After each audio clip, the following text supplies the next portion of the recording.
continuando con la introducción de nuestra materia, que es farmacología general o básica, pues, ¿cómo se les da nombre a los fármacos? Entonces, un solo fármaco puede tener varios nombres y pertenecer a varias clasificaciones, de tal manera que hay variaciones nacionales e internacionales con respecto a los nombres de los fármacos. Pero, para denominarlos, se están haciendo maniobras para hacerlo, pues, más práctico, más coherente. De tal manera que el nombre genérico, pues, no resulta tan atrayente, pero puede tener raíces y terminaciones comunes que te dan una pista sobre para qué se emplean y qué acciones tienen. Entonces, a nivel comercial, las máscaras registradas, pues no hay una consistente característica, ¿verdad? Porque hay clasificaciones farmacológicas que se basan en las farmacoterapias, pero son inconsistentes, imprecisas. Otras se basan en sus acciones farmacológicas, pero pueden ser imprecisas, pero se usan mucho. Algunas más basan sus efectos sobre sitios específicos, diana, ¿verdad?, a nivel molecular. Y pueden ser precisas porque muchos fármacos, su mecanismo de acción es interaccionar con proteínas receptoras, para que así se inicie un proceso que conduce a respuestas en la célula y en los tejidos. Entonces, esta clasificación se facilita si nuestro fármaco, su mecanismo de acción es que se une a receptores específicos, ¿no?, tipos o subtipos de receptores específicos, definidos. Pero la interacción con dianas, receptores que son proteínas, se lleva a cabo por un número reducido de mecanismos. Algunos fármacos, para provocar efectos, tienen que actuar sobre canales iónicos que tienen las membranas celulares. Tienen canales iónicos para el sodio, potasio, calcio, cloro, ¿no?, de tal manera que esos canales iónicos están en las membranas celulares y le ayudan a la célula a mantener el medio interno en equilibrio, ¿no?, con más calcio afuera que adentro, con más potasio adentro que afuera, con canales iónicos de cloro, etc. Entonces están hechos específicos para un ion, para calcio, para potasio. Y otras clasificaciones pues tienen en cuenta el origen vegetal animal de los fármacos, su estructura química, nombre comercial o necesidades comerciales. Pero el nombre genérico es el padrón que debemos de utilizar en ciencias biomédicas, en el área de la salud, donde está la medicina, los médicos, pero también están los químicos farmacobiólogos y toda la enfermería, la salud pública, toda el área de la salud. Entonces, droga, pues en nuestro país, droga se refiere a algo feo, algo que induce adicciones, pero en Estados Unidos, drug store, una tienda de drogas, es una farmacia, ¿no? De tal manera que una droga, un fármaco de origen vegetal o con efectos de estímulo en el sistema nervioso central, efectos que quitan el hambre, el sueño, aumentan la actividad motora, etc. O bien depresión del sistema nervioso, produciendo, en este caso, la depresión conductual, triste, pesimista, cabizbajo, meditabundo, párpados caídos, lento, encorvado. Si ven a alguien así, es que está deprimido. Su conducta le está diciendo, estoy deprimido. Entonces, o aquellos que producen dependencia. Entonces, cada grupo de fármaco comparten ciertas propiedades, ¿verdad? Y tienen siempre el prototipo, el primer conocido, el más utilizado. Pero permanentemente se han venido y se seguirán haciendo, descubriendo nuevos compuestos que tienen actividad biológica, y de ahí salta uno a una utilidad en el tratamiento de enfermedades humanas. Entonces, la nomenclatura de los fármacos es complicada porque hay un gran número de estos y con distintos nombres, ¿verdad? El nombre químico, de acuerdo a la estructura química del compuesto, sustituyentes, posiciones que ocupan, y todo eso, pues para un médico es como hablarle en chino, ¿no? O para un odontólogo, o para un enfermero, ¿no? En el área de la salud, solo ustedes, los UFSBs, llevan materias apropiadas que les permiten, como la química de varios niveles, y eso les ayuda a entender más, pero para el común del área de la salud son muy complejos y difíciles de manejar, porque no está uno ligado a la química. Nos hace falta, así como a ustedes, los QFB, les hace falta biología, la selección y la biología y esos conceptos, pues también al área médica le hace falta la química. En fin, en los primeros estudios farmacológicos de un compuesto, pues el laboratorio que lo está sintetizando tiene una clave de referencia. Se trata de la clave fulana. Números que indican el orden progresivo de la síntesis en laboratorio. Pero ya para el desarrollo como medicamento potencial hay que darle el nombre oficial, ¿no? Y esto, la Comisión de Organización Mundial de la Salud tiene muy especificado para dar los nombres oficiales. Un nombre que tome en cuenta distintos grupos químicos, y debido a que se adapta a varios idiomas, pues resulta difícil de manejar. El nombre oficial también se designa como genérico, ¿no? Que es el que debemos de manejar en el área médica. Los fármacos que se venden como medicamentos, pues tienen su nombre comercial.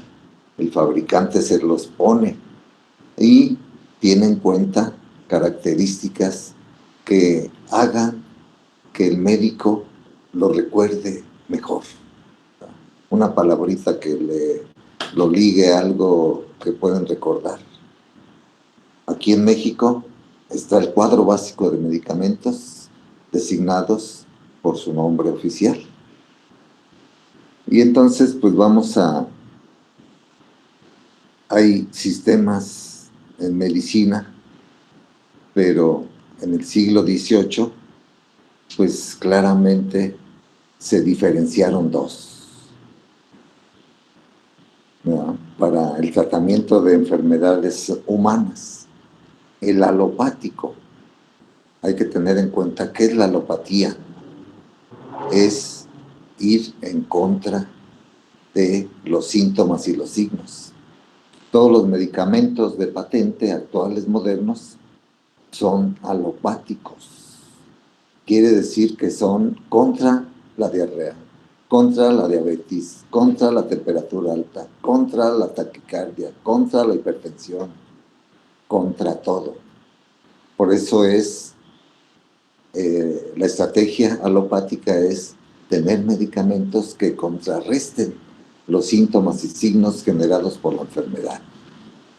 Y todos los medicamentos de patente tienen y deben de probar ese requisito, ¿verdad?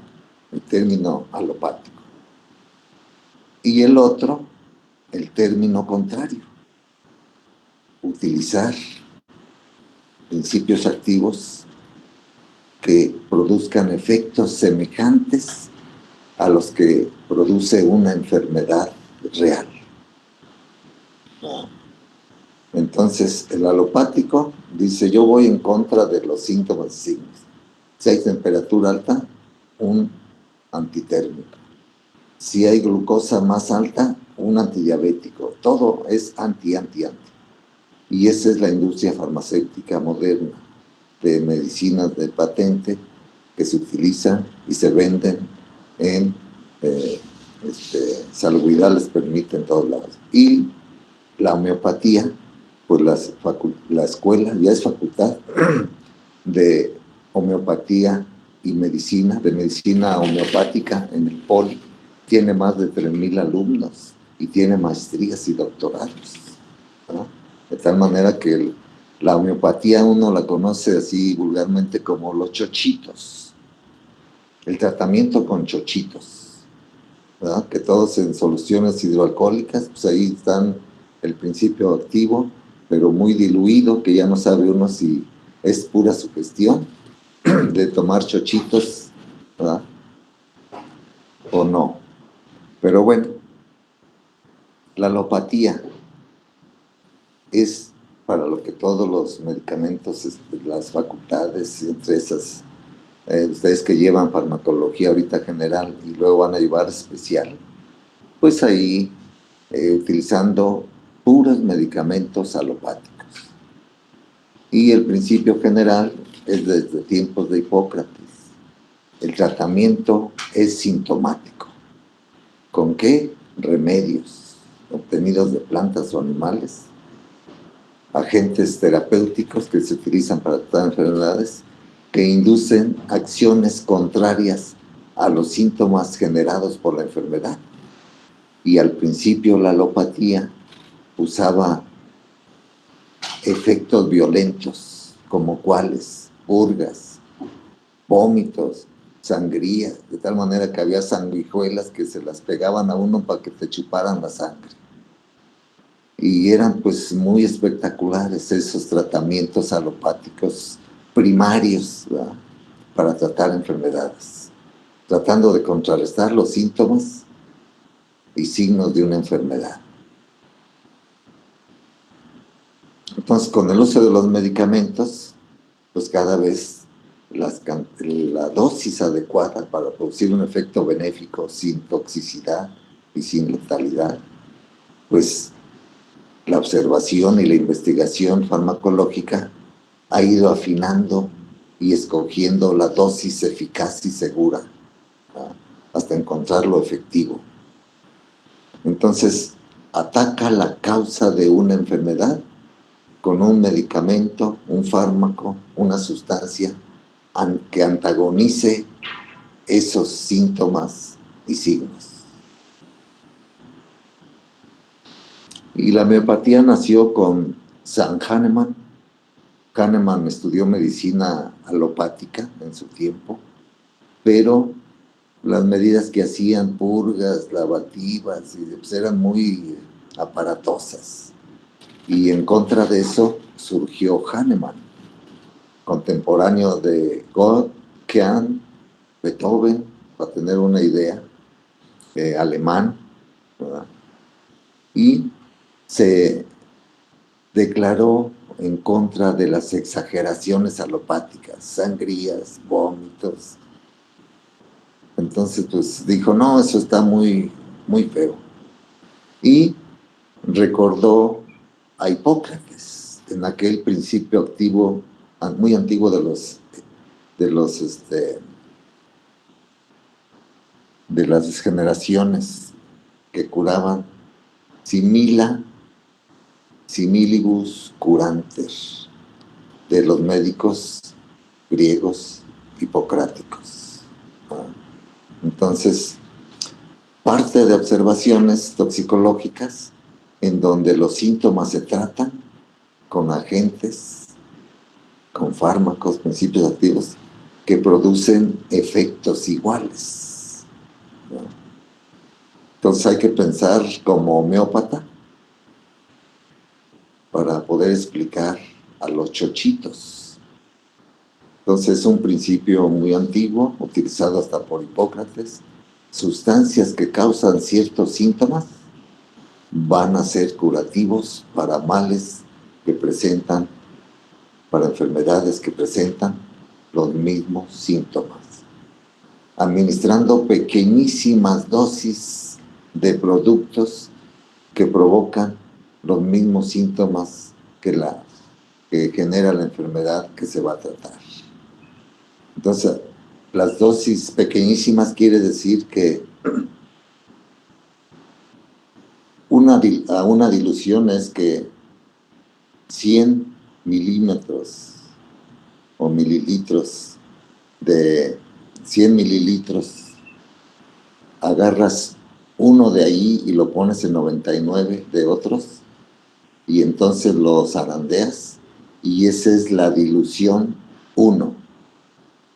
Y luego a esa dilución 1 le sacas otro mililitro y se lo pones a 99 de agua, lo zarandeas y es la dilución 2. Y así se van, a cada dilución le sacan otra dilución y esa otra dilución. Y las más utilizadas en homeopatía son las dilución 30 o diluciones más, y a veces usan hasta de 100 diluciones. Utilizan de 30 en rangos así para algún tipo de enfermedades, que son sencillas, pero cuando ya está complicado todo el sistema, el cuerpo y en todos otros lados, pues entonces ya se cambia la situación. Se utilizan diluciones todavía más pequeñas, a la 100, la de 100, dilución 100. Entonces, pues uno, en la alopatía, la ciencia dice, ¿y cómo se puede medir eso? ¿Verdad? ¿Cómo explicar eso? En el último congreso de homeopatía, pues había ya métodos para poder detectar y tener en cuenta mecanismos de acción. Entonces, la química ha demostrado que las moléculas dejan su huella. Y en las diluciones que estamos haciendo, ahí quedan moléculas como fracciones así, huellas cristalinas, y que eso es suficiente para provocar el efecto deseado, homeopático. Entonces, sustancias que causan ciertos síntomas serán curativos para males que presentan los mismos síntomas, con dosis pequeñísimas de productos que provocan los mismos síntomas que genera la enfermedad a tratar.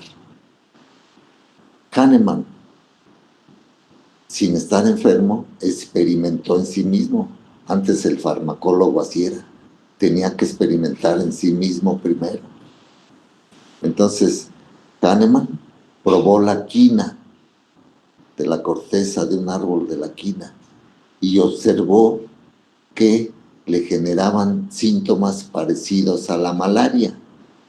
Con la malaria o paludismo se generan síntomas de 2, 3 días o 4, según se dice tercianas o cuartanas, de fiebre, y esos son los síntomas del paludismo, de la malaria.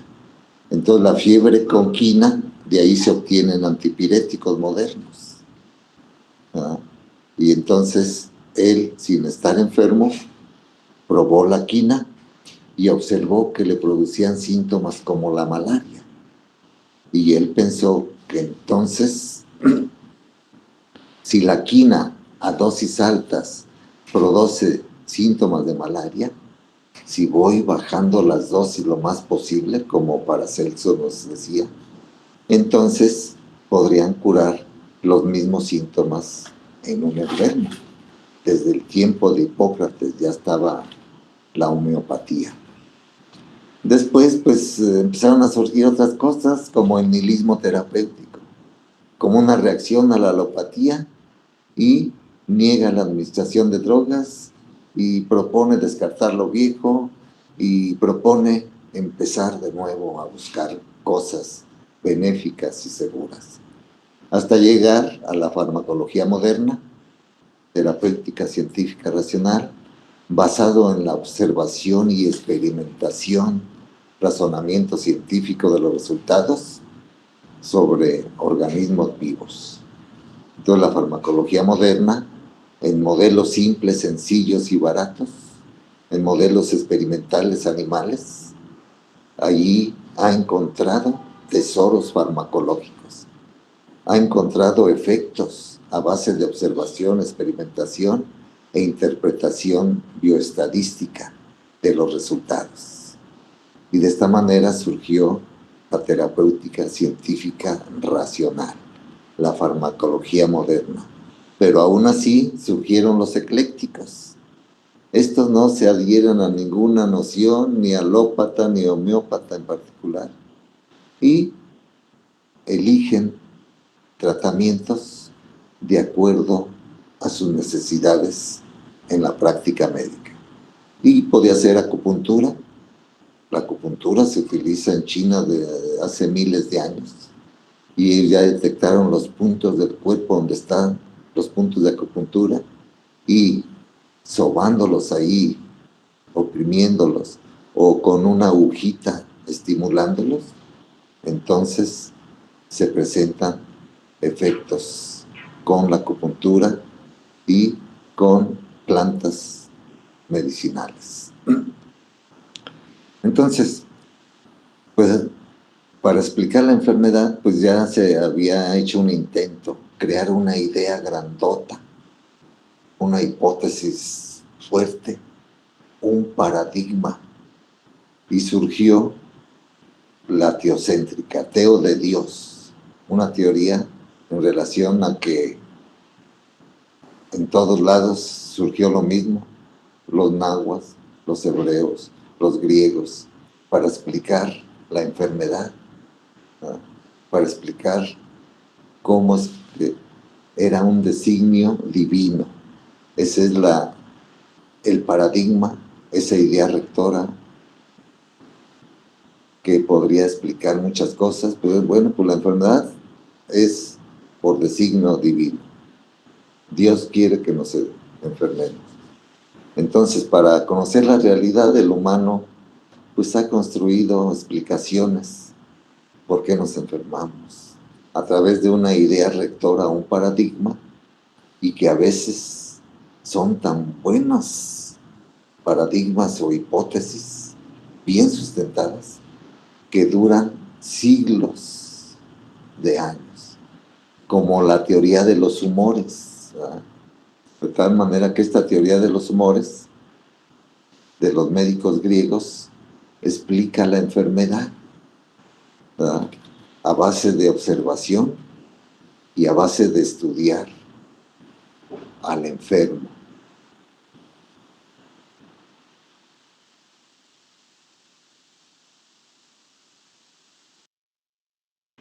La teoría de los humores duró 15 siglos, y vean cuál fue su fundamento, sus bases.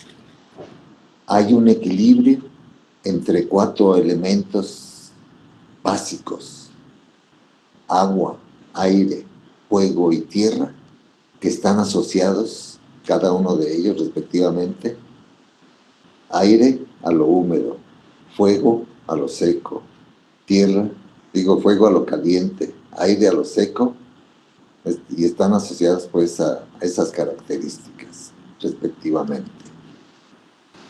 Entonces, esta teoría postulaba que cuando alguien se enfermaba, en 4 lugares, en alguno de ellos había un exceso de secreciones que se podían ver, pues se podía ver la forma, el color, ¿verdad? En donde los líquidos corporales están en proporciones variables, de tal manera que la sangre, caliente y húmeda, las flemas, fría y húmeda, la bilis amarilla, caliente y seca, y la bilis negra, cuando alguien se enferma, la bilis negra es porque algo había en el intestino y la sangre que se estaba ahí escapando se digería, y eso hacía que las heces, cuando alguien iba al baño, las heces son de color negro, y eso se le llama actualmente melena, y antes se conoció como la bilis negra, ¿verdad? Hacía que las gentes que estaban enfermos y obraran, hicieran sus heces de color negro, ¿verdad? Y ahora ya sabemos eso, y es la melena. Entonces, una teoría, un paradigma, una hipótesis muy bien sustentada para durar tantos siglos, ¿no? Entonces, aún así, la escuela griega, Platón, famoso Platón, él decía, es mejor razonar a distancia en vez de meterte allí a hurgarle a un cadáver, ¿verdad? Y Platón creó el dogmatismo. La razón está por encima de observaciones y experimentaciones. Entonces, los escépticos dieron origen al sistema empírico, en donde el tratamiento es lo más importante y no las causas de posibles enfermedades. El metodismo creía que la enfermedad resultaba de la obstrucción o relajación de poros de la piel. Entonces, buscando ideas rectoras, ¿cómo explicar? El neumatismo proponía que en la respiración iba el espíritu, el neuma, los hindúes.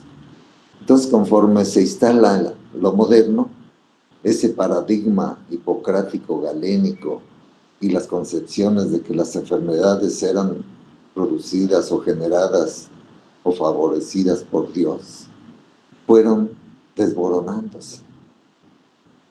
Porque desde el Renacimiento empezaron a surgir conceptos muy grandes que, como Paracelso, que buscó el pensar racional, ¿verdad?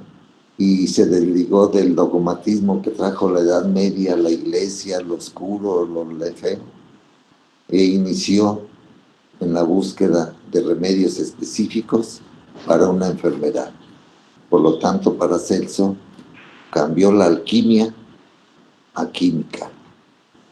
Descartes,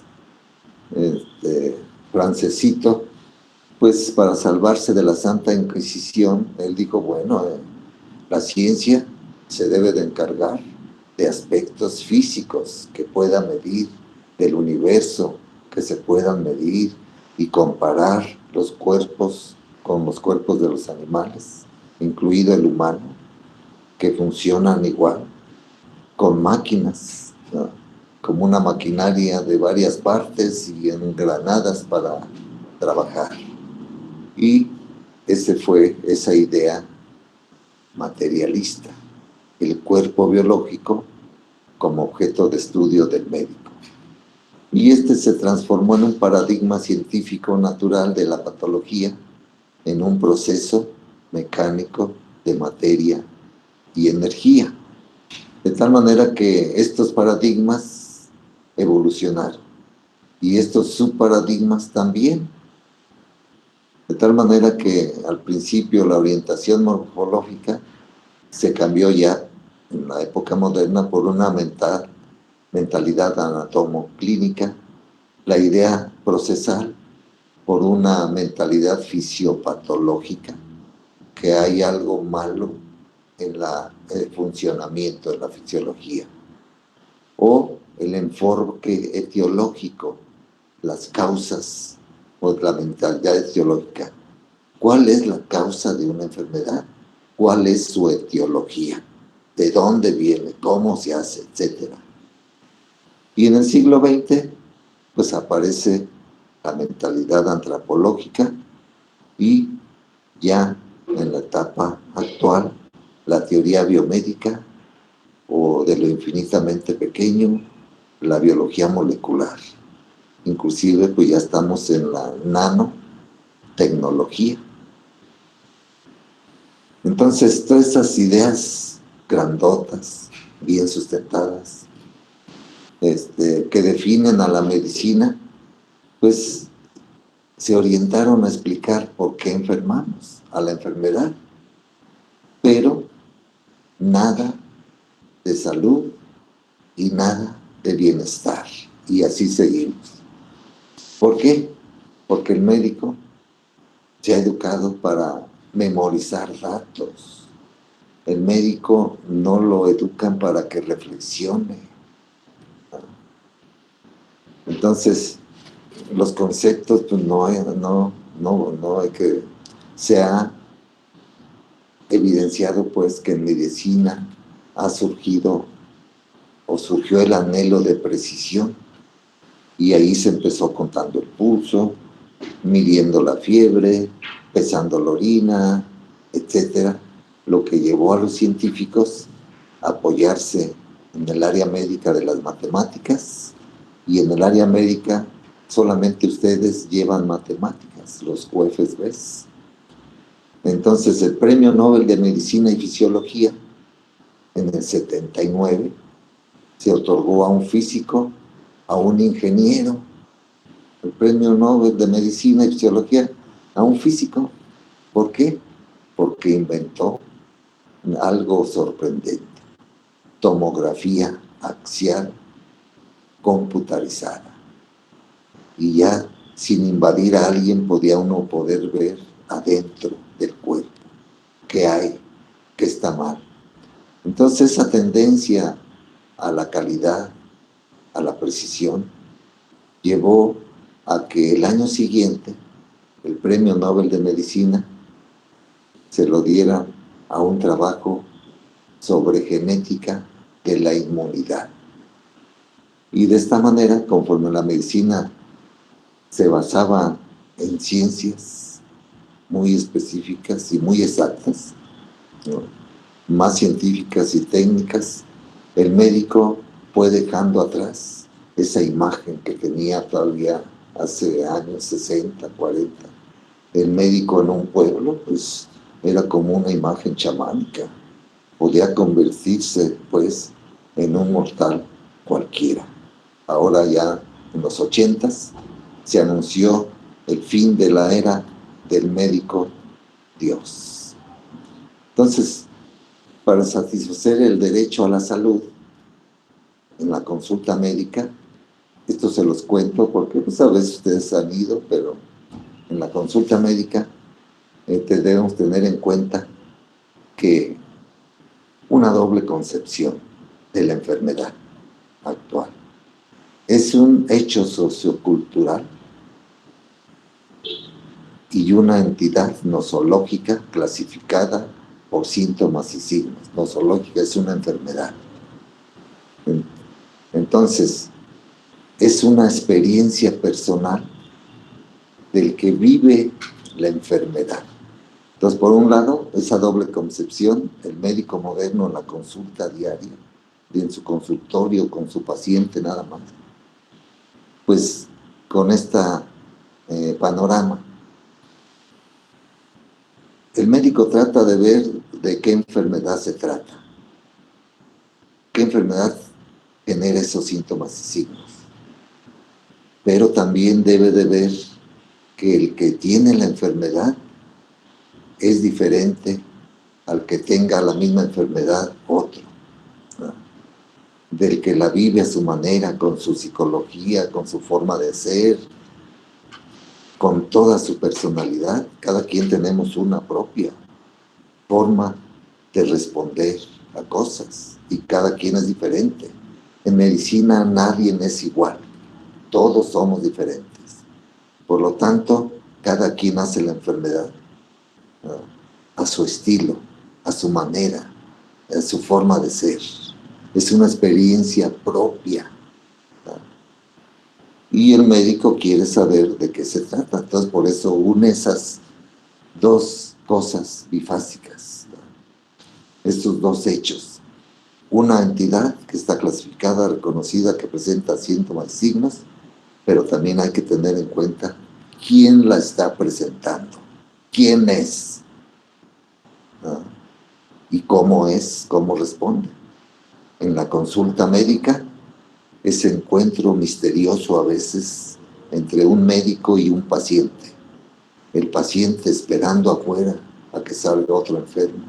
Finalmente llega él, está nada más el médico y él, están los títulos, la bata, olores, todo eso impacta tanto al paciente que si tiene fe en aquel médico, la medicina, el médico va a dar con el diagnóstico exacto y por lo tanto el tratamiento efectivo, seguro y eficaz, ¿verdad?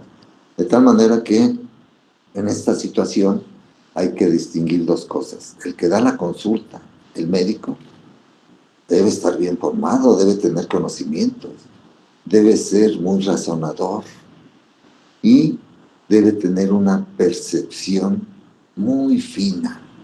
Desde que ve al paciente entrar, ya está viendo qué cara trae, qué gestos anda haciendo, qué movimientos, todo.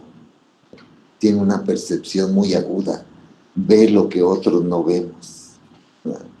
Entonces el buen clínico, además de eso, debe tener un plan de manejo del problema, del tratamiento de la enfermedad, dándole seguimiento, hablándole al siguiente día o a los 2 días, cómo estuvo, qué efectos, cómo sintió, cómo le cayeron los medicamentos, ¿funcionaron o no? Y entonces eso es un buen clínico. Entonces el clínico tiene en cuenta fenómenos biológicos, sociales, psicológicos, interrelacionados para llevar a cabo, para enfermar. El clínico, el médico, aplica sus conocimientos, sus experiencias y sus destrezas médicas para ayudar a una persona dada con un problema de salud. ¿No?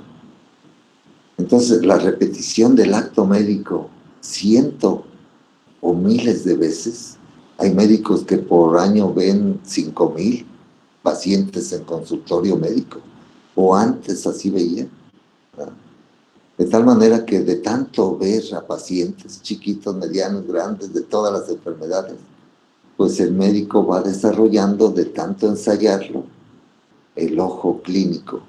El ojo clínico que desde antes que ven, que sepa de qué se va a quejar el paciente, con solo verlo él ya está pensando, ya está viendo otras cosas y pensando qué podría hacer por su ojo clínico. Lo ha repetido tantas veces que ya con que llegue y se siente así, tiene esto.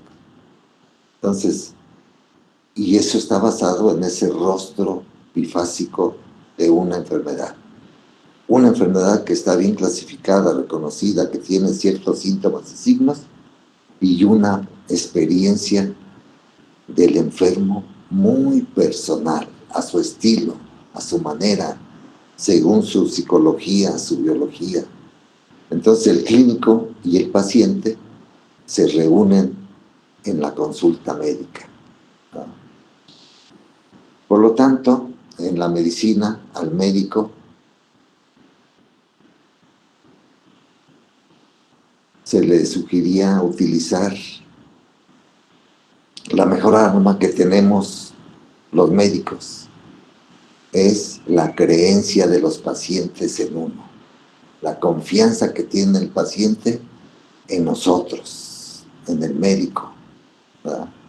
De tal manera que el médico y el paciente deben formar un binomio, ¿verdad? Por lo tanto, el médico debe escuchar con interés al paciente, hacer una historia clínica, llevando a cabo una exploración muy meticulosa, acercándonos al paciente de manera profesional, palpando, percutiendo y auscultando, cortés y profesionalmente, ¿ah? Porque lograr que el paciente esté seguro de que cayó en buenas manos, de que está en buenas manos, tiene fe y va a consulta, eso hace que el médico llegue a un diagnóstico preciso, teniendo en cuenta que hay clasificaciones y que el estilo del paciente, por lo tanto el tratamiento es oportuno y por lo tanto la recuperación muy rápida. Entonces, no hay que perder de vista que la razón fundamental de que administrar un fármaco nace en el seno de una relación muy concreta y a veces meticulosa y misteriosa, en donde en el consultorio de consulta privada, un humano que sufre de una enfermedad, que se siente mal y que le está dando síntomas, signos, y otro, el médico, que intenta poner lo mejor de su conocimiento para aliviar o suprimir ese sufrimiento. Entonces, en esta situación, pues algo mal ligado a ustedes, la física, pues siempre por el ser tan exacta, ya para medir el tiempo y todo, y andar metiéndose a las galaxias, pues la física ha sido el prototipo de ciencias exactas, ¿verdad? De tal manera que teorías y leyes del macrocosmos, con la mecánica newtoniana, la relatividad de Einstein, o teoría de leyes a nivel de microcosmos, a nivel de lo infinitamente pequeño, con la mecánica cuántica. Y de esta manera se creía que la física iba a explicar hasta el origen de la vida, ¿verdad? Porque ha explicado el origen del universo. Entonces le pedía que pues ahora se abocara a la vida, ese fenómeno tan especial, ¿verdad? La vida de los seres vivos, ¿verdad? De tal manera que se ha podido explicar lo micro y lo macro. Todos los avances en biología en los últimos años, en los últimos 30 años, ha obtenido datos asombrosos, de tal manera que se reconoce el fenómeno más notable del universo, la vida. La vida, sobre todo la vida inteligente del Homo sapiens, y que curiosamente este fenómeno, la vida de los seres vivos, pues escapa a las leyes de la física clásica, porque la materia es muy compleja, tiene una organización muy enredosa, ¿verdad? Hay en los seres vivos, el ser humano sobre todo, o la maravilla biológica, el cerebro humano, ¿verdad? Entonces es muy compleja la materia organizada en los seres vivos y las propiedades también. Pero la biología molecular nos ha podido llevar a entender la estructura y función de la vida, condensada en ácidos nucleicos. Pero no hay teorías o leyes que estén prediciendo la estructura y el comportamiento de los seres vivos. Vean ustedes, a pesar de los tiempos más modernos. Pero, otra vez, el electromagnetismo, que se creía como algo que no existía, es como estar rodeado de un aura, cada uno de nosotros, de un color y formas distintas. Entonces, el electromagnetismo se diseñó un sistema para medirlo Y se ha demostrado que los cuerpos poseen un cuerpo energético alrededor, como un aura que traes ahí, que no la ves, ni la ven, ¿no?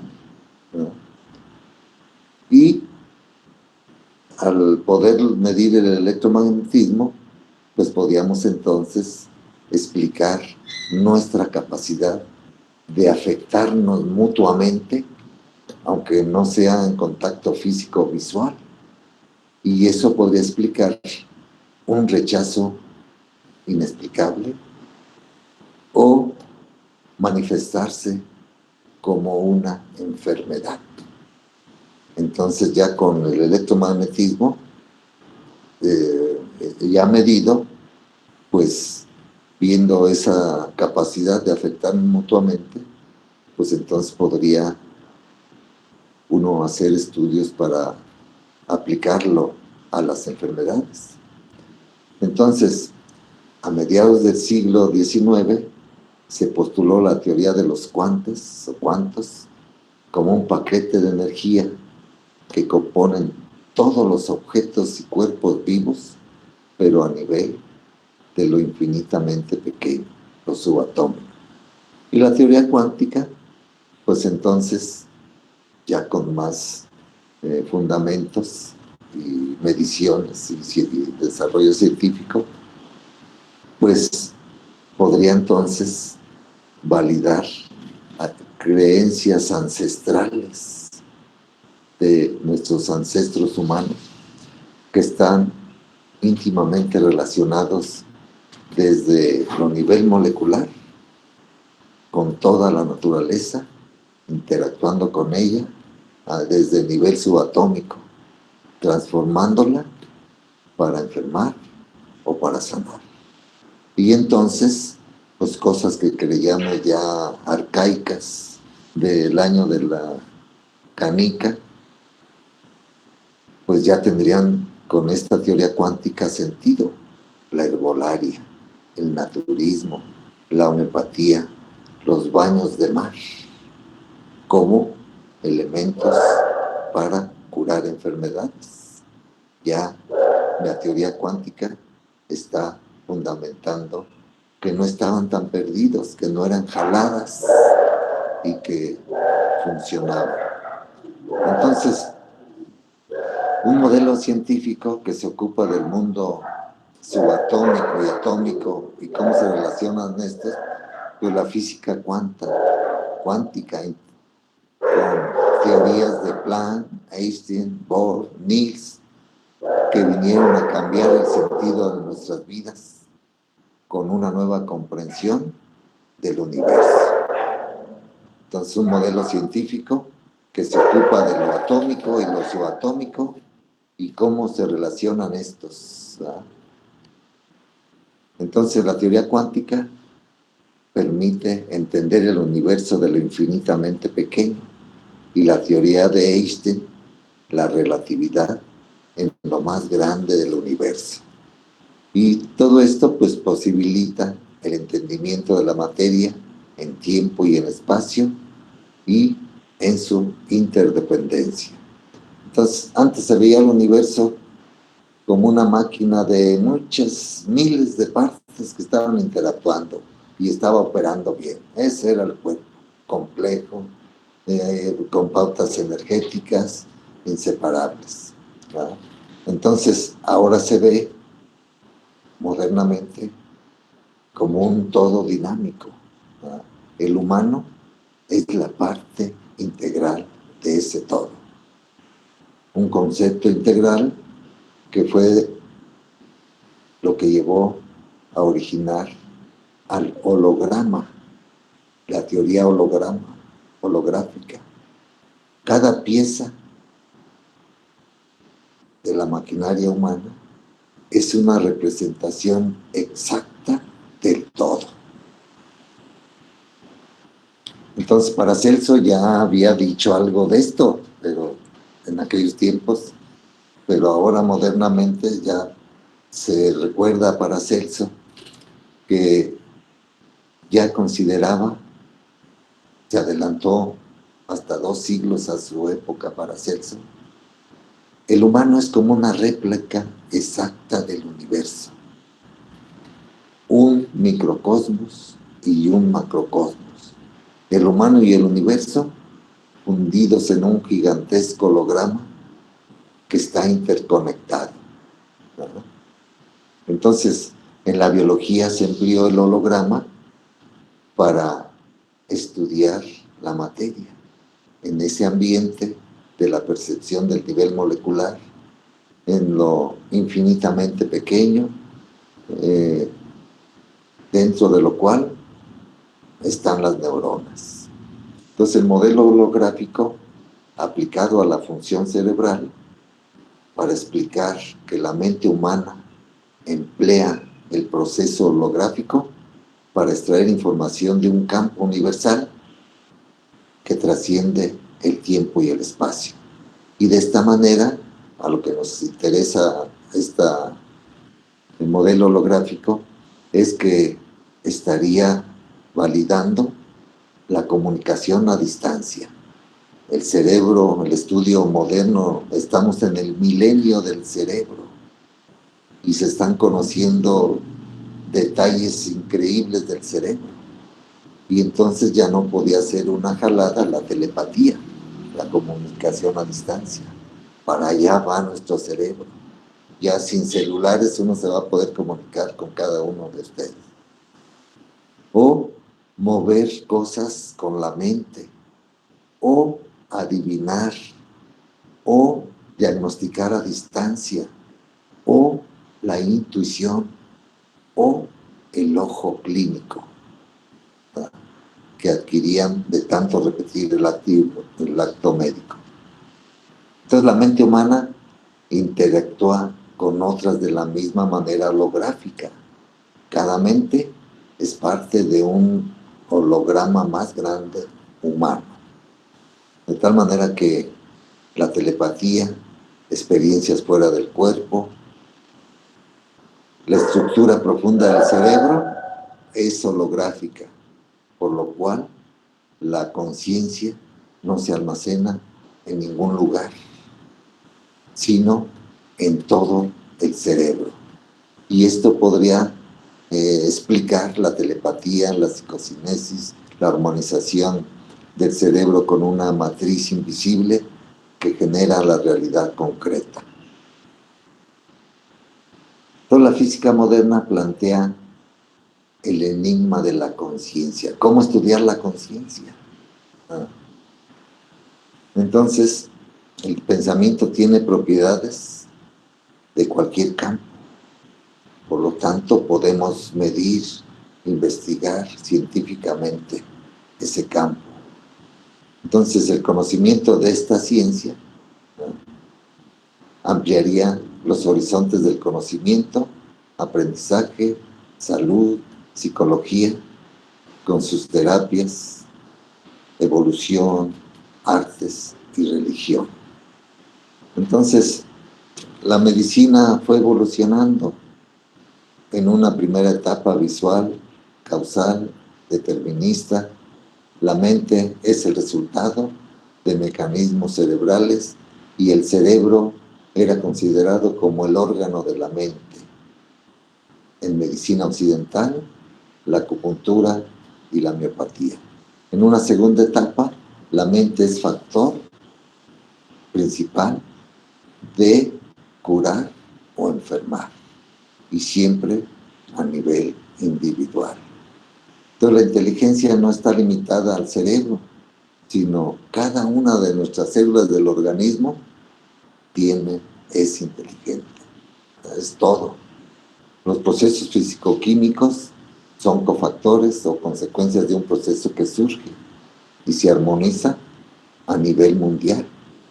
Y de esta manera se ha utilizado unas mezclas grandotas como trabalenguas, psico-neuro-inmunología, o la medicina psicosomática, o la hipnosis, o terapias de relajación, ya con esta visión de inducir en la mente de la gente, del enfermo, el anhelo de curarse y liberar el mismo sustancias que lo lleven a curar.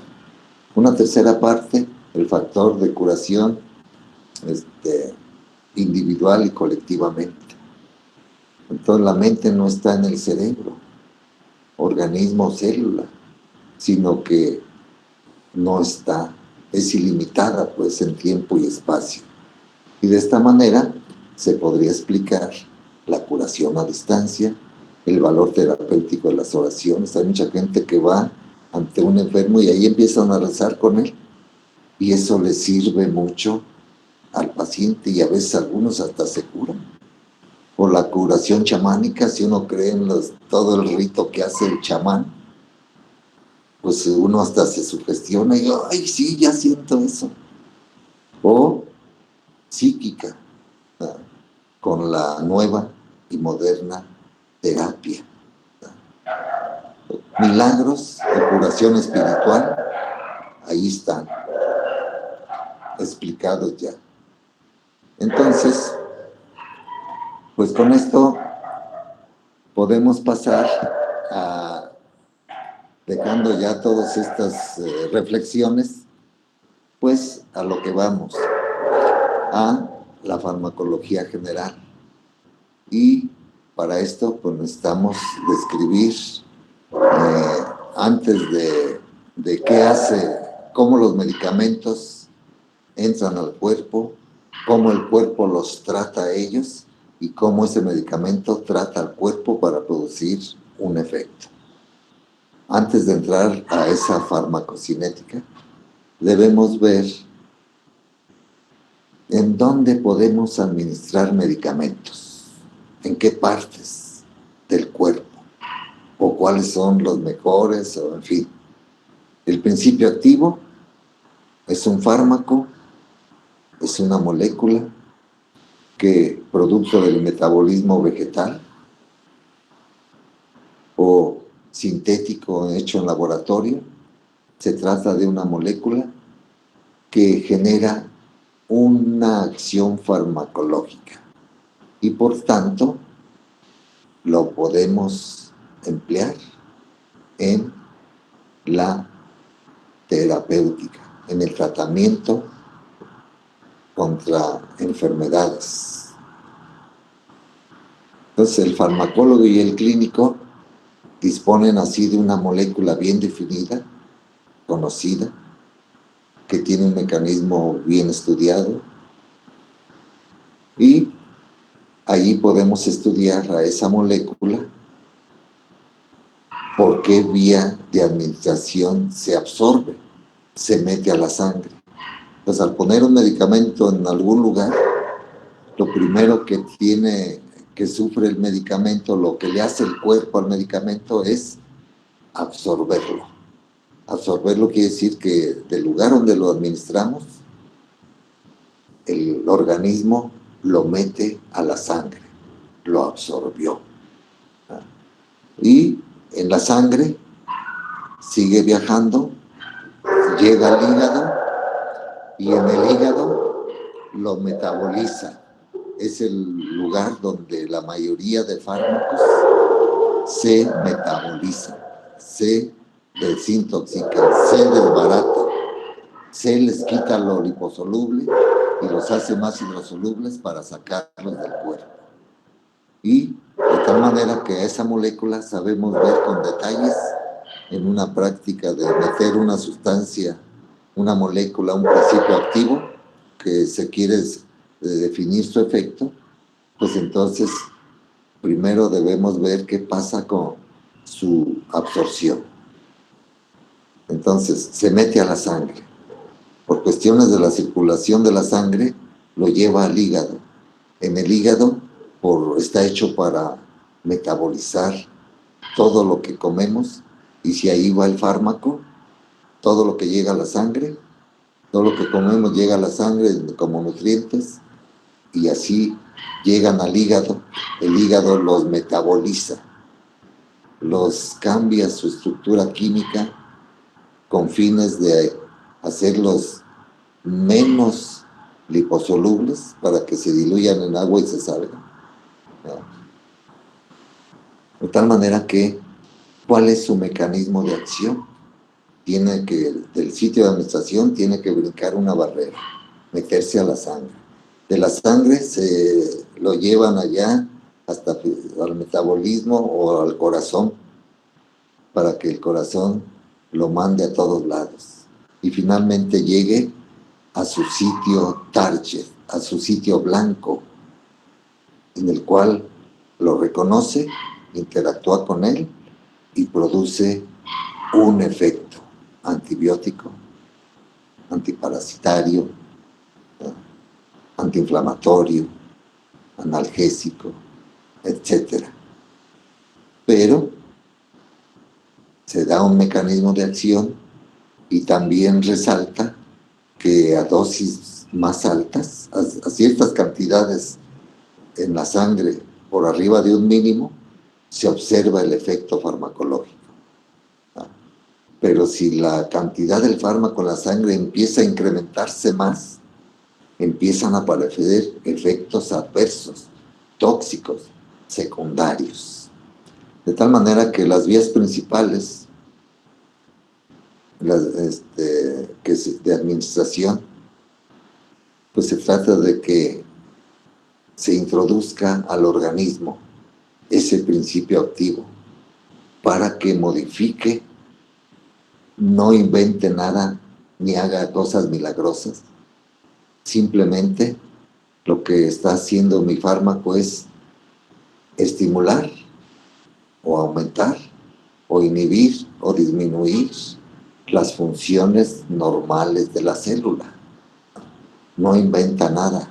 Mi fármaco aprovecha el cuerpo, utiliza eso para todo y para un fármaco. No es que tenga una maquinaria de respuesta para cuando el humano descubra, no, él ya está hecho, ¿verdad?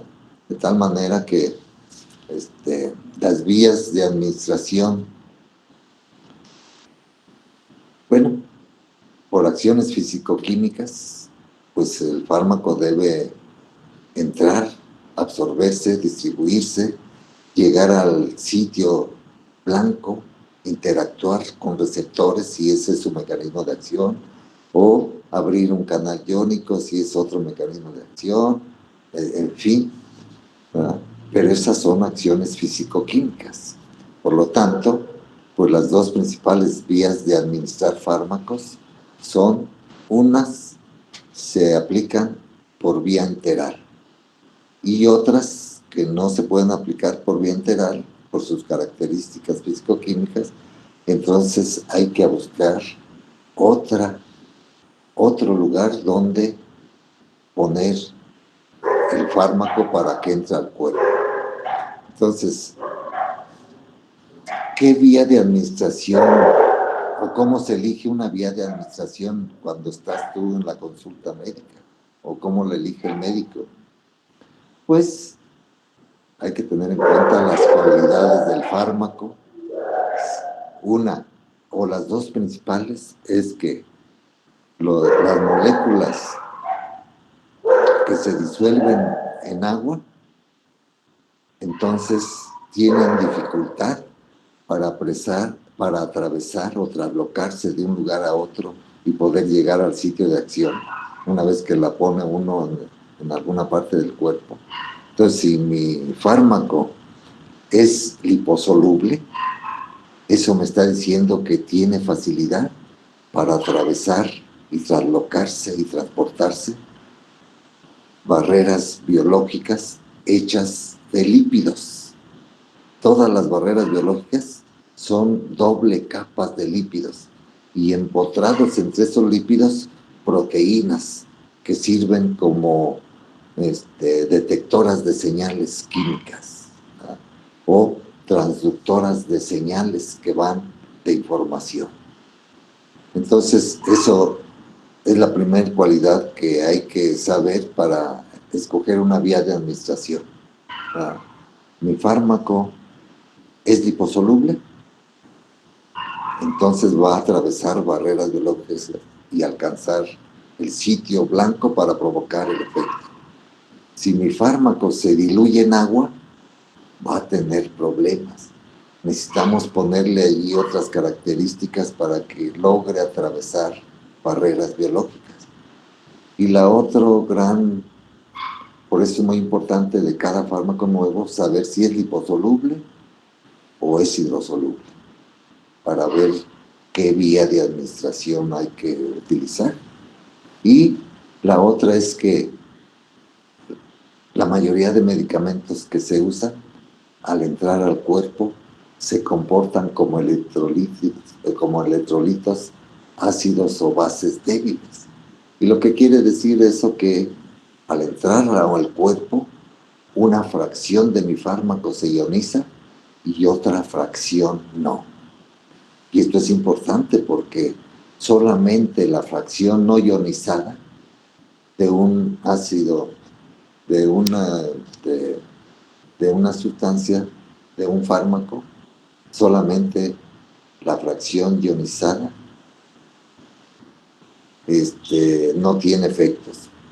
Y la fracción no ionizada es liposoluble, es la responsable de llegar al sitio de acción y provocar su efecto.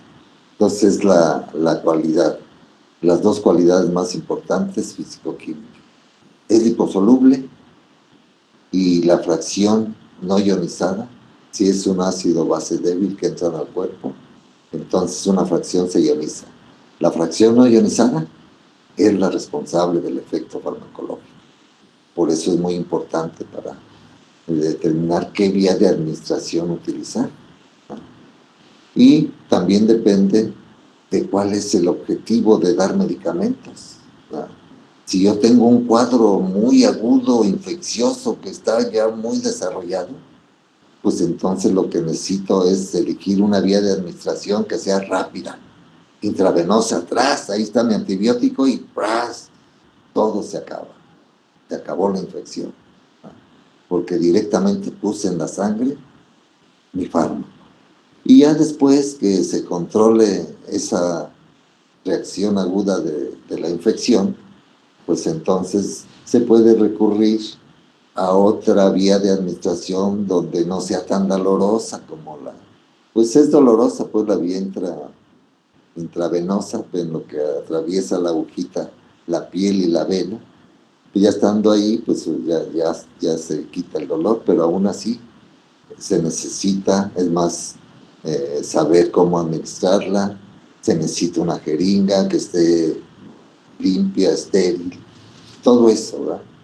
Entonces, ya podemos entonces aplicar otra vía de administración, pero ya controlamos el proceso agudo.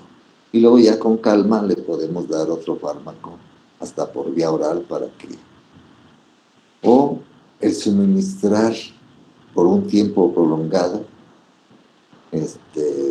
hacer que la penicilina en vez de cada 6 horas o cada 3 horas, pues que ya administrarla pues cada día o inclusive penicilina de cada mes, ¿verdad?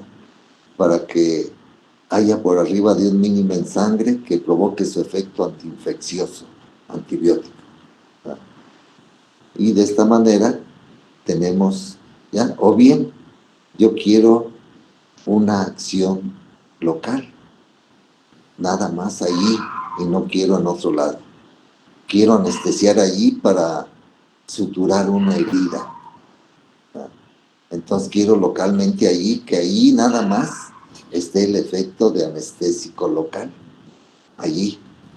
Y así puedo yo la herida limpiarla bien y surcirla estéticamente para que todo quede como si nada.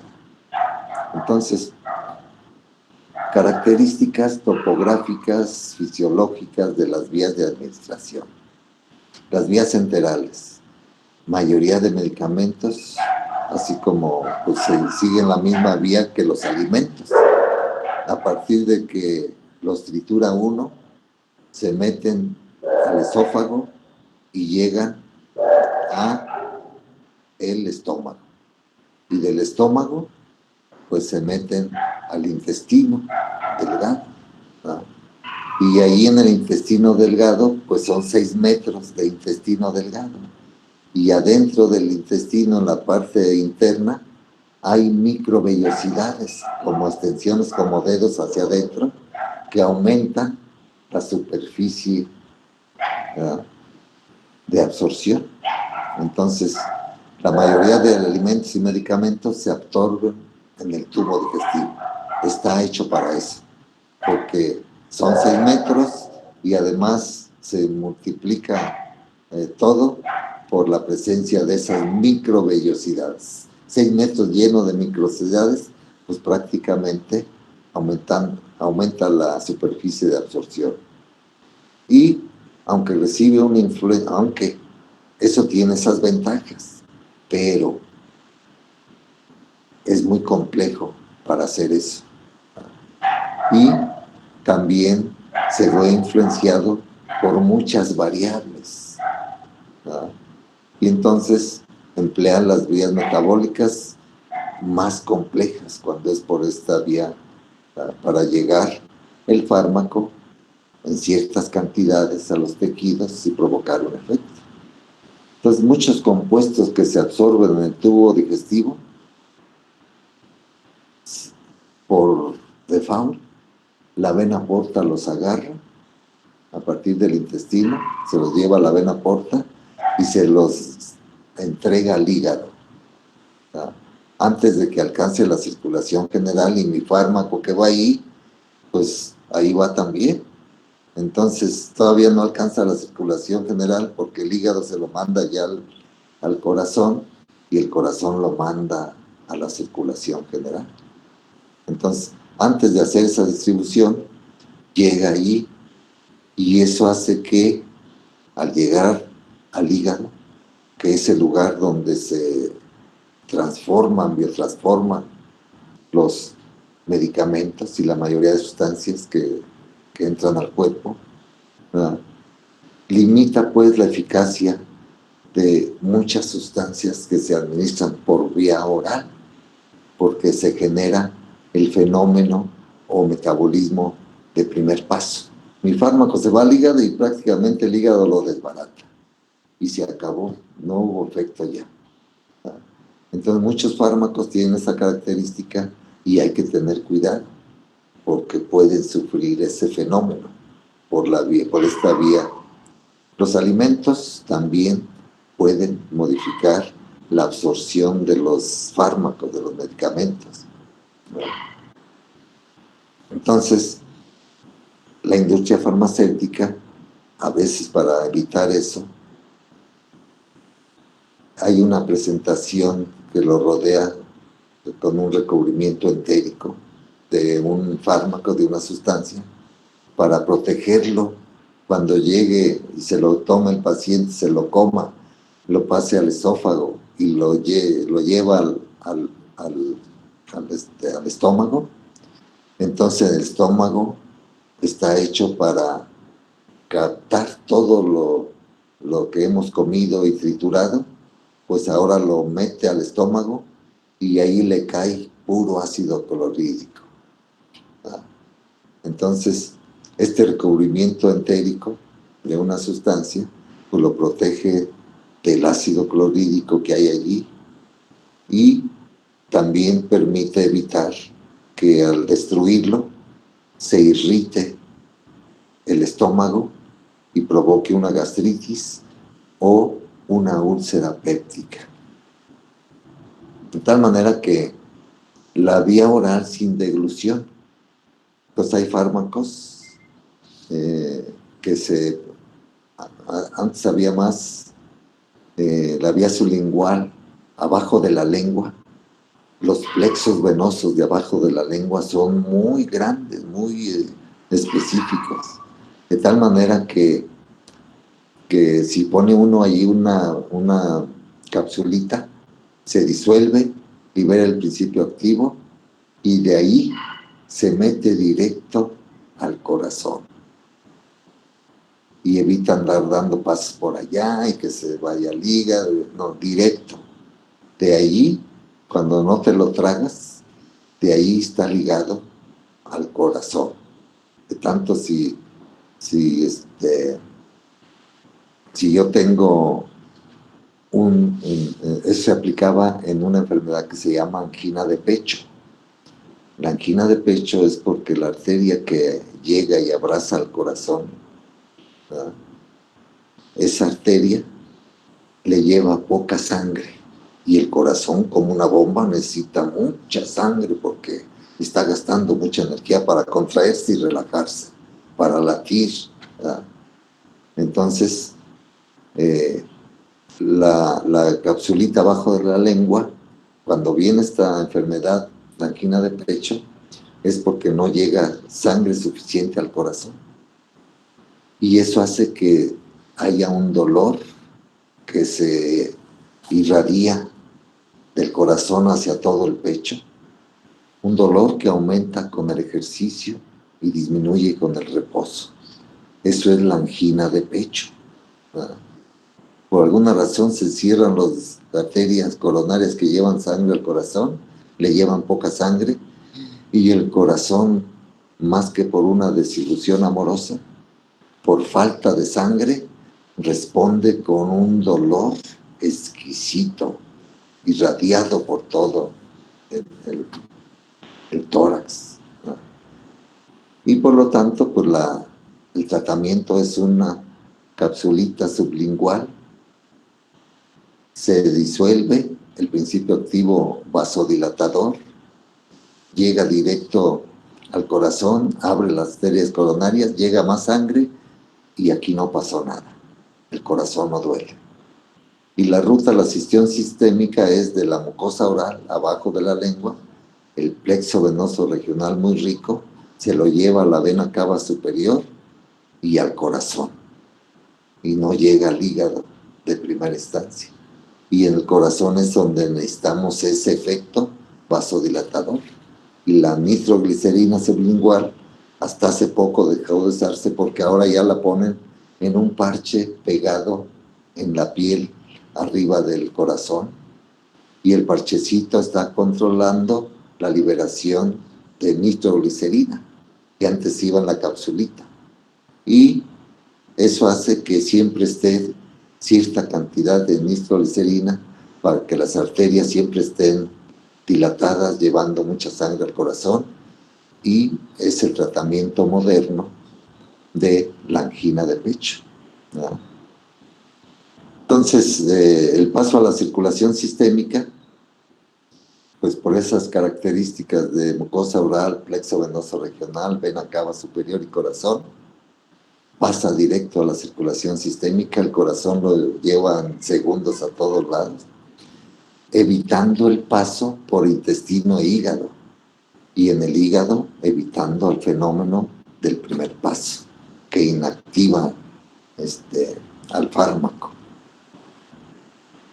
La oral con deglución, o sea, el fármaco ya no es abajo de la lengua, es enteral, oral sin deglución, y ahora es la historia de muchos fármacos, medicamentos, que se los traga uno, los pone para deglutirlos y los lleve de la boca al esófago y del esófago al estómago. Es la vía más común para administrar medicamentos por la boca, ¿verdad? Es la más natural. Se trata de tener fármacos que así produzcan, así se absorban, así se distribuyen, así soporten el metabolismo, así lleguen a un lugar y provoquen un efecto. Entonces, la ruta del fármaco, cuando se pone por vía oral y que ya entró al estómago y del estómago se va al intestino, pues finalmente en el intestino se mete a la sangre. Y de la circulación de la sangre sistémica, a partir de la mucosa gástrica o intestinal, se va al plexo venoso regional, a la vena porta, que llega al hígado. Ese es el camino que sigue el fármaco cuando está en la circulación general. Y allí en la vena cava inferior, al corazón, finalmente. Entonces, y el último la última vía de administración de las denominadas enterales. Enteron quiere decir en medicina intestino. Entonces empieza en la boca con una vía oral pero sin deglución, o una oral por la boca con deglución, ¿no? Y ahora el intestino termina en el recto. Entonces se pueden administrar fármacos en el recto y provocar efectos deseados, eficaces y seguros. Sí. ¿Por qué? Porque el 50% de la circulación de la región rectal no entra a la circulación de la vena porta.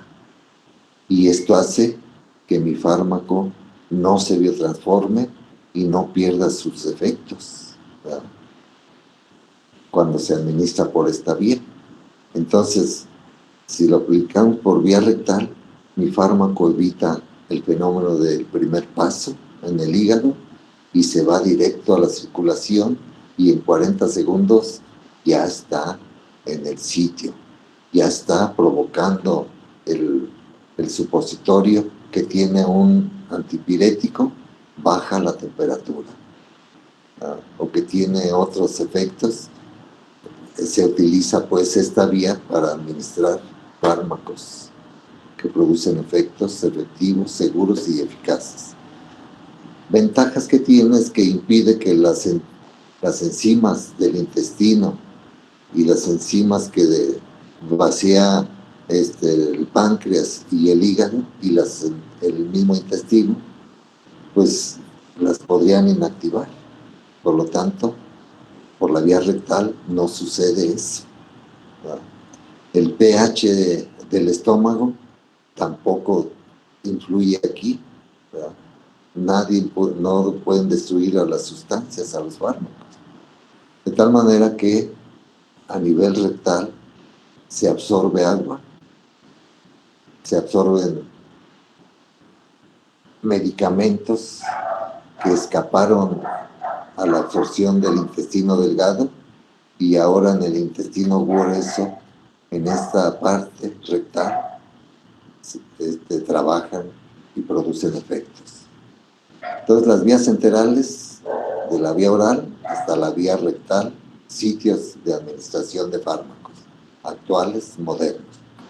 Las vías parenterales, las más conocidas, la intravenosa, mi fármaco directo a la vena, o mi fármaco en un glúteo, en un músculo o en un deltoides, donde haya masa muscular, ahí deposito a mi fármaco, ¿no? Y de ahí el plexo venoso regional lo empieza a absorber, a meter a la sangre para llevárselo al corazón y el corazón lo manda a todos lados, ¿no? Entonces, vías parenterales, intravenosa, intramuscular o abajo subcutáneo en la piel, ¿no? De tal manera que fármacos inestables que tienen una absorción diferente, muy deficiente más bien, en tubo digestivo, como la insulina para el tratamiento de la diabetes. Pues lo ideal sería que si falta insulina, pues se la diéramos a tomar, ¿verdad? Sería lo natural, lo práctico. Pero en el tubo digestivo tiene problemas la insulina, ¿verdad? Entonces, las vías parenterales se utilizan para tratar individuos inconscientes, ¿verdad? Estas vías de administración. Mi paciente está inconsciente, pero si yo le aplico en la vena, se produce el efecto. O si se le inyecta en los glúteos, igual, ¿no? El paciente está inconsciente y por lo tanto esta vía de administración. Entonces, requerimos un inicio rápido del efecto, pues intravenoso. Un mejor control de la dosis que ingresa al organismo con las vías parenterales. La intravascular intravenosa en la vena evita el paso de la sustancia por tubo digestivo y evita al hígado el fenómeno del primer paso. Entonces su efecto en la vía intravenosa es prácticamente inmediato. Y además sabemos cuánto estamos administrando. Y además en la sangre podemos sacar cada hora y ver cuánto hay de nuestro medicamento. Pero la vía intravenosa favorece también indeseablemente que sin querer se me cae la jeringa y se contaminó. Y yo no tengo precaución y así la agarro y la pongo en la vena y pongo mi fármaco, pero también bacterias que contaminaron a mi jeringa y genera una infección, una septicemia, que por ser intravenosa puede desencadenarse muy dramática. Entonces, también estas vías, la vía intravenosa, si la administramos muy rápido el fármaco, puede ser que cause turbulencias y coágulos y cosas de eso que no son nada bueno. Entonces, o puede ser que la sangre se descomponga ahí, o inducir reacciones adversas, porque estamos administrando demasiado rápido mi fármaco. Y altas concentraciones se están metiendo a la sangre y están llegando a los tejidos. Entonces, la ruta a la circulación sistémica es directa. Estamos en la vena y directo se va al corazón. Vía intravascular intraarterial. Recuerden ustedes que las arterias llevan sangre del corazón a la periferia. Los fármacos que se administran es para que las venas lo recojan del lugar de administración y lo metan a la sangre, y la sangre se lo lleve al corazón y el corazón lo mande a todos lados. De tal manera que la ruta intraarterial es de donde lo pongo a nivel local, se meten a las arterias, luego terminan en plexo venoso regional, de ahí se van a las venas cavas y llegan al corazón. Y también está una vía parenteral, la intracardíaca, en situaciones de urgencia, ¿verdad? Que hay paro del corazón, se paró el corazón, entonces de urgencia puede uno agarrar una jeringa con una aguja grande, agarrar adrenalina y directo al corazón, lo pinchamos y casi de la pura pinchada del corazón reacciona, y luego con adrenalina, verás, lo hace que lata y con más fuerza y con más frecuencia, ¿verdad? Y de esta manera lo sacamos del paro cardíaco, ¿verdad? Es una vía que se utiliza en urgencias para el paro cardíaco. Entonces, otras vías de administrar fármacos: intramuscular, subcutánea, intradérmica, intrapleural, intraarticular, intrarraquídea. En todos esos lados podemos administrar fármacos y producir efectos benéficos, aplicables, útiles. La vía intramuscular, soluciones acuosas o preparaciones especiales de absorción rápida, en tanto que las preparaciones para depósito es lenta. Entonces se puede diseñar, el fármaco se precipita en el sitio de la inyección cuando el vehículo abandona el sitio y así pasa al músculo. Se disuelve lentamente, permitiendo una dosificación constante durante un periodo más largo. Entonces, antes penicilina, pues cada 3 o cada día.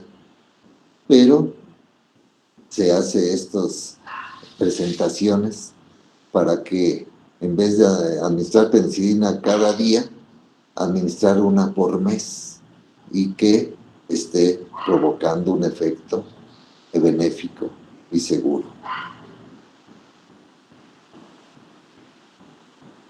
La vía subcutánea en la piel, ¿verdad? Requiere que de la piel el fármaco se absorba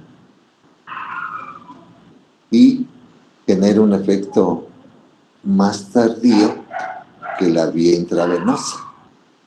Entonces, si combinamos este agente con adrenalina, entonces la adrenalina es un vasoconstrictor que está acompañando a mi fármaco, donde esa vía lo pongo allí y la adrenalina cierra los vasos, cierra las venas y el fármaco que está ahí no se absorbe, no entra a la sangre, está ahí nada más.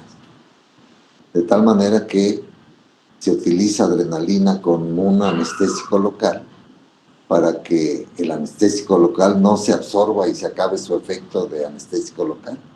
La adrenalina cierra los vasos, no se absorbe y el efecto anestésico dura más. Podemos limpiar muy bien y surcir bien la herida, ¿verdad? Entonces la vasoconstricción local reduce que mi medicamento se absorba y al absorberse pues ya no tiene efecto. Entonces la vía transdérmica a través de la dermis de la piel produce efectos sistémicos cuando aplicamos medicamentos sobre piel a través de un parche transdérmico. Pues ahora es una realidad, un parchecito transdérmico que lo ponemos arriba de la piel y así podemos tener efectos en la angina de pecho, o bien un parchecito en el glúteo y que esté liberando una sustancia que evite el embarazo. Entonces la velocidad de absorción varía según las características físicas de la piel y el sitio o extensión en que se aplique. Entonces, antianginosos como la nitroglicerina, en un parchecito en la piel para la angina de pecho, que ya les narré, pues ahora es una vía de administración transdérmica muy eficaz, muy segura, muy fisiológica. Y la ruta que alcanza a la circulación sistémica es espacio intersticial, células regionales, capilares venosos, linfáticos, circulación venosa y corazón.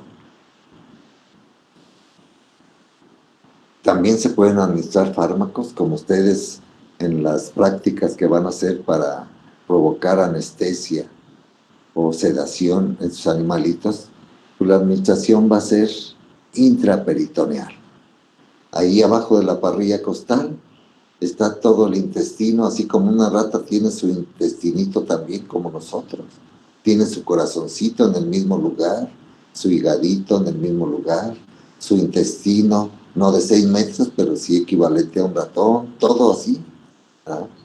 De tal manera que la ruta de esta vía de administración intraperitoneal, vean ustedes, de células regionales, atravesamos el músculo recto anterior del abdomen, inmediatamente después están el peritoneo.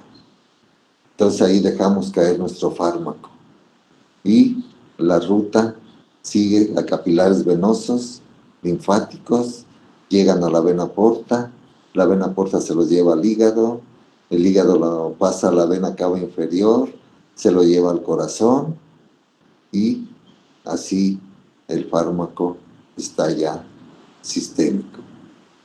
La vía superficial cutánea local en alguna parte de la piel o de mucosas como la oftálmica, nasal, traqueobronquial y vaginal. Ahí se pueden poner preparaciones de fármacos que se disuelven y regionalmente, localmente, provocan un efecto.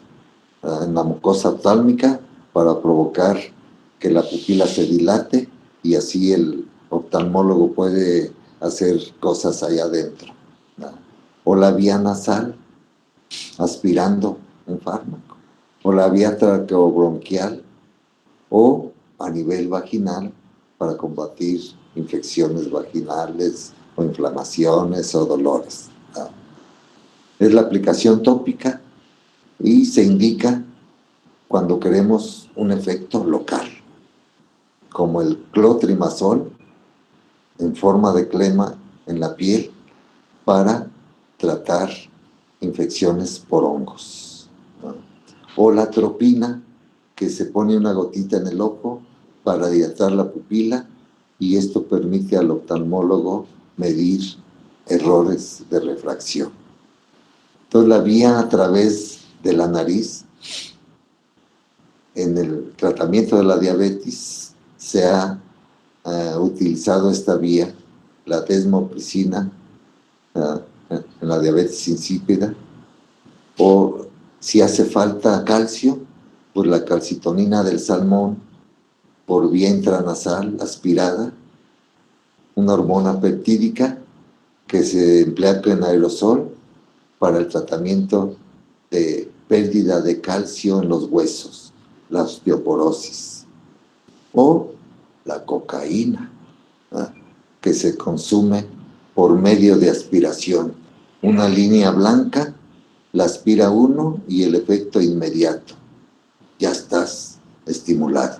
Te quita el hambre, te quita el sueño, te aumenta la capacidad motora y te sientes el mejor de los mejores.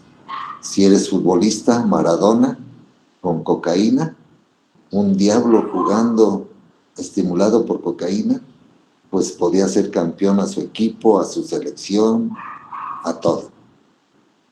Hasta que descubrieron que sus tabiques nasales los tenía casi destruidos por efecto de andar inhalando cocaína. Entonces la ruta a la circulación sistémica, la fracción absorbida, sigue la ruta de la vía intramuscular. Otras sustancias se dispersan en aerosoles utilizados para el tratamiento de enfermedades respiratorias, sobre todo el asma o la enfermedad pulmonar crónica. Mi fármaco llega directamente al sitio de acción, a los bronquios, en un mínimo de efecto sistémico. O sea, en el asma no puedo respirar, mis bronquios se cierran. Hacen ruido cuando quiero respirar, hasta silban. Entonces necesitamos que se dilaten los bronquios, ¿ah? Entonces mi agente, con un dispositivo especial, me permite hacer un disparo, abro la boca y dirijo el disparo allá al fondo, para que alcance al músculo liso bronquial, se dilaten los bronquios y el aire pase muy rápido y eficaz. Entonces, los agentes llegan directamente al sitio de acción, provocando broncodilatación, y necesitamos muchos disparos para que el fármaco se meta a la sangre y provoque otros efectos. Entonces, es algo muy práctico. El efecto es allí donde yo quiero, donde están los bronquios, para que se dilaten y el aire fluya muy bien. Y la ruta que sigue el fármaco, a partir de la membrana, por meterse por los pulmones, llega a la terminal del árbol, que son alvéolos, cientos, miles de alvéolos, y esos alvéolos traen el aire y se pegan al otro lado de su membranita con los capilares y venas que pasan allí, ¿ya? Y eso hace que del alvéolo se mete a los capilares, a las venas pulmonares, y se los lleva al corazón. Entonces, ventajas, desventajas, contraindicaciones y riesgos de las vías de administración, ¿ah? La oral con deglución, económica, cómoda, inocua. Las ventajas serían esas: fácil de administrar. Las desventajas: destruye medicamentos y requiere que el paciente coopere. Riesgos o medidas: no hay que administrarse si hay inconsciencia, obstrucción intestinal, tránsito intestinal alterado o vómito, ¿verdad? Son las contraindicaciones o riesgos o que hay que tener en cuenta con estas vías. La vía oral con deglución, pues la absorción es impredecible, el fármaco irrita o lesiona la mucosa del estómago y del intestino, puede causar anorexia, o sea, falta de hambre, náuseas, vómito, diarrea, constipación. ¿Ah? Cuando la vía es oral con deglución puede haber eso. Pero también puede haber peligroso, contraindicado, broncoaspiración, o sea, material de los bronquios, material de alimentos de la boca, se mete como los bronquios, la vía respiratoria y la que lleva la comida, se cruzan en un momento. Es una desventaja de la selección y evolución, pero así es. ¿No? De tal manera que puede haber broncoaspiración. Esa es una desventaja del oral con deglución. Quiere decir que yo como que vomito y el vómito se va a los bronquios. ¿No? Y entonces en los bronquios pues puede causar muchos problemas hasta que no pueda respirar.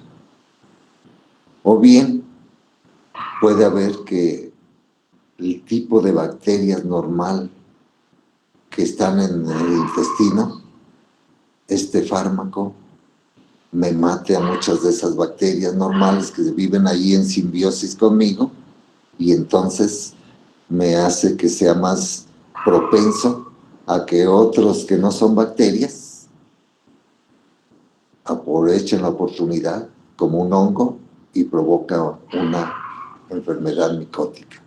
Las inyectables, ventajas, desventajas, pues una ventaja es el depósito lo podemos hacer directo a la vena, sabemos la dosis exacta, el efecto es prácticamente inmediato y la absorción pues ya está, ya se absorbió, ya está en la sangre, todas las inyectables. Pero pues desventajas es que hay que saber cómo administrarlas, cómo administrar una inyección. ¿Ah? Además duele, además cuesta más. Y si metemos algo directo a la sangre, pues puede haber reacciones adversas inmediatas y entonces no la acabamos. Es muy difícil revertir aquí esto, ¿verdad? Por la acción intravenosa. Por lo tanto, está contraindicada en trastornos de la coagulación, ¿verdad? Pacientes que presentan la formación de coágulos en la sangre o de trombos sanguíneos o en hipertensión alta, presión en el cerebro. Entonces, puede causar también abscesos sépticos y asépticos, infecciones, lesionar el sitio de inyección o, más allá, me salgo con mi agujota de la vena y le apachurro más y llego a un hígado, si es abajo de la parrilla costal derecha. O si le presiono más la jeringa y la agujota, sin darme cuenta llego atrás a los riñones y yo pienso que estoy allí todavía y le pongo, y eso es pues con una contraindicación. De aplicación superficial, ventajas, efecto confinado al sitio. Se puede absorber el medicamento, una contraindicación, ¿no? Y provocar efectos sistémicos. Y está contraindicada si en la piel hay soluciones de continuidad, raspones, heridas, lo que sea. Y también que puede causar efectos locales y también se puede meter a la sangre alcanzando efectos sistémicos o bien puede causar rápidamente hipersensibilidad. Alguien alérgico a esas moléculas y no la acabamos también. Las vías por vía inhalatoria, ventajas. gases y aerosoles los podemos administrar por aquí. La absorción es rápida y se puede controlar. Desventajas. Requiere de técnicas de administración especial, un dispositivo que hasta cuesta, tiene costo, ¿verdad? Y por tanto implica eso. Evitarse, hay que tener cuidados si hay una enfermedad cardiopulmonar, ya sea del corazón o de los pulmones. Y si hay una dosis muy alta, una sobredosis, puede causar efectos generalizados, ya no locales. Y ya para terminar, las vías farmacéuticas o vías de administración en, ya están aquí. Polvos, granulados y la vía central, cápsulas, pastillas, trociscos, suspensiones, enemas. Si la administración es parenteral, soluciones, suspensiones, pomadas, jaleas, lociones, inhalaciones, aerosoles, gases, óvulos, cremas, que son las formas farmacéuticas. Entonces, las formas farmacéuticas, uno ve su... Bueno, pues vamos a dejarle aquí. Ya estamos prácticamente terminando